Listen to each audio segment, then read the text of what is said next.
మృగశిర కార్తె సందర్భంగా ఈ నెల 8న నిర్వహించే చేప ప్రసాదం పంపిణీ కార్యక్రమానికి అన్ని శాఖలు సమన్వయంతో పనిచేసి పటిష్ట ఏర్పాట్లు చేయాలని మంత్రి పొన్నం ప్రభాకర్ అధికారులను ఆదేశించారు.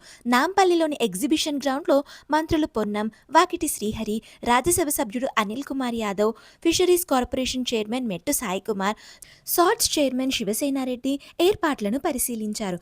మంత్రి పొన్నం మాట్లాడుతూ దేశ నలుమూలల నుంచి లక్షలాది మంది చేప ప్రసాదం స్వీకరించేందుకు వచ్చే అవకాశం ఉన్నందున ఎలాంటి అసౌకర్యం కలగకుండా చర్యలు తీసుకోవాలని సూచించారు. క్యూ లైన్ల వద్ద ఫ్యాన్లు, కూలర్లు ఏర్పాట్లు చేయాలని, తాగునీటి సరఫరా, కరెంట్ నిరంతరం ఉండేలా చూడాలని ఆదేశించారు.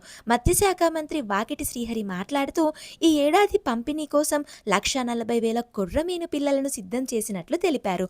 వివిధ ప్రాంతాల నుంచి వచ్చే ఆస్తమా రోగుల కోసం హైదరాబాద్లో ఆర్టీసీ ప్రత్యేక బస్సులు నడపనున్నట్లు అధికారులు తెలిపారు.